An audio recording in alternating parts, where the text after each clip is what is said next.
بارے میں پچھلے ہفتے اس بات کی وضاحت کی گئی ہے کہ انسان کے تمام خیالات، تصورات، احساسات اور زندگی کا ہر مرحلہ ایک علم ہے۔ علم کی دو صورتیں بیان ہوئی ہیں، ایک یہ کہ ہم کسی چیز کو جانتے ہیں اور دوسری یہ کہ ہم کسی چیز کو نہیں جانتے۔ جس چیز کو ہم جانتے ہیں، جن جذبات و احساسات سے ہم واقف ہیں، مرشد کریم قلندر بابا اولیاء اس کا نام شعور رکھتے ہیں، اور جن تصورات خیالات کو نہیں جانتے، مرشد کریم اسے لاشعور کہتے ہیں۔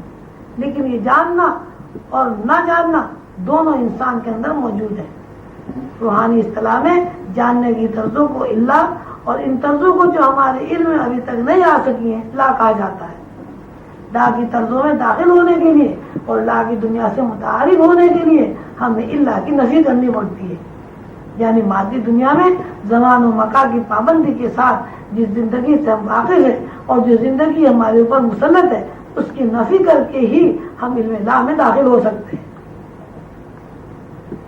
علم لا سے واقفیت یا علم اللہ میں زندگی گزارنا القا کے اوپر قائم ہے۔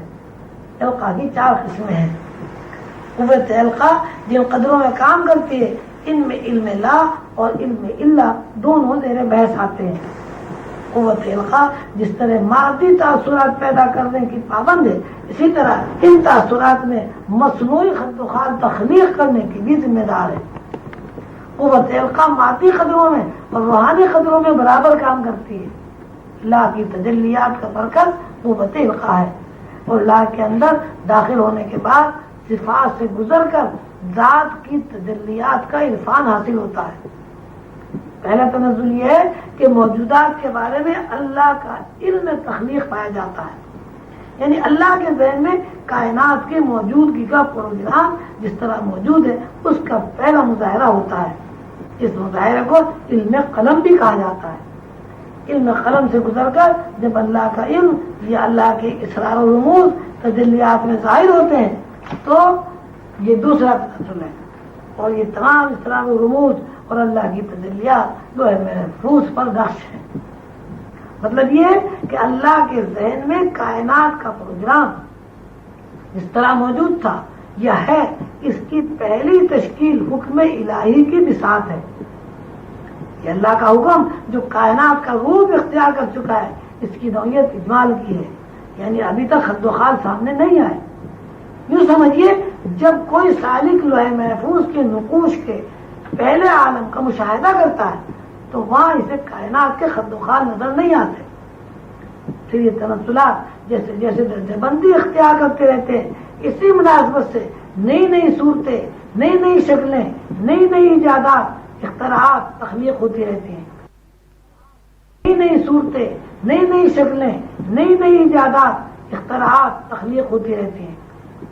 قانون سے یہ بات واضح ہو جاتی ہے کہ اصل بنیاد اور اصل بساط جس پر یہ ساری کائنات قائم ہے علم قلم ہے، یہ روز ازل ہے۔ روز ازل ہے تو کائنات ہے۔ اب کائنات کے ماوسات کتنے ہی طویل ہو جائیں یا مختصر ہو جائیں، ان کا وجود روز ازل پر ہی قائم رہے گا۔ جو بھی ابد سے ازل تک وجود میں آئے گا یا ایک وجود سے دوسرے وجود میں داخل ہونے کے لیے پردے کے پیچھے چلا جائے گا، وہ سب کا سب روز ازل ہی کہلائے گا۔ اور جو کچھ مظاہرہ کے خط و خال میں سامنے آئے گا یا آتا ہے، یہ سامنے آ چکا ہے، اس کو لوح محفوظ کے نام سے پکارا جائے گا۔ یہ دراصل قرآن پاک کی اس آیت کی تفسیر ہے، جس کا ترجمہ یہ ہے: ہر وعدہ ہے لکھا ہوا، مٹاتا ہے اللہ جو چاہے اور رکھتا ہے، اور اس کے پاس ہے اصل کتاب۔ اصل کتاب علم قلم ہے۔ مرشد کریم حضور قلندر بابا اولیاء نے علم قلم کو کتاب المبین بھی فرمایا ہے۔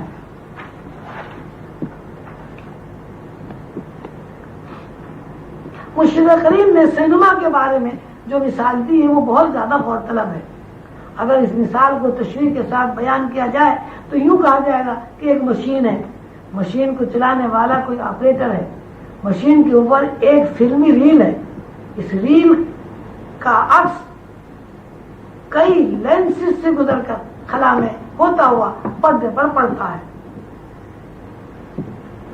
آدمی سینما میں بیٹھا ہوا پردے کے اوپر متحرک تصویروں کو دیکھتا ہے، اس کی نظر نہ تو خلا میں ہوتی ہے نہ مشین پر ہوتی ہے، نہ ان لینسز کو دیکھتا ہے جن سے گزر کر پردے پر آ رہی ہے، نہ ہی اس کے سامنے مشین چلانے والا آپریٹر ہوتا ہے، لیکن ہم دیکھتے ہیں پردے کے اوپر خد و خال کے ساتھ تصویریں متحرک ہوتی ہیں، یہ تصویریں پردے سے ٹکراتی ہیں۔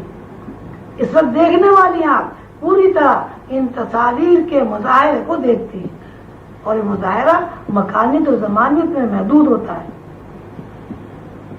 اس بات کو اس طرح بیان کیا جا سکتا ہے کہ جب تک کوئی چیز اللہ کے علم کے حدود میں تھی اس نے واجب کا لینس عبور نہیں کیا تھا، یعنی اس میں حکم کے خد و خال موجود نہیں تھے، لیکن واجب کے لینس سے گزرنے کے بعد اس چیز کے وجود نے لوح محفوظ میں قدم رکھا یا یہ حکم لوح محفوظ پر نقش ہو گیا، تو اس وقت اللہ کے حکم کے خد و خال مرتب ہو گئے۔ پھر اس لینس سے گزرنے کے بعد عالم تمثال میں یہ تصویریں وجود میں آ گئی، اور وہاں ان تصویروں نے کامل خط و خط اور شکل و صورت اختیار کر لی۔ عالم تمثال کو لوح و قلم میں عالم جو کے نام سے بھی بیان کیا گیا ہے۔ اس عالم کو عالم تمثل بھی کہتے ہیں۔ ان تصویروں نے خد و خال تو اختیار کر لیے، لیکن ان تصویروں میں جسد خاکی کا لباس ظاہر نہیں ہوا۔ جب تک خد و خال کے اوپر جسد خاکی یا جسمانی لباس نہیں آ جاتا یہ احساس سے روشناس نہیں ہوتی۔ اس کی پیشن اور سمری اس طرح بنے گی کہ القا کی ابتدائی منزل یہ ہے کہ موجودات اللہ کے علم میں موجود ہیں، وہاں اللہ کے حکم کے خد و خال نہیں بنے، یہ القا کی پہلی منزل ہے۔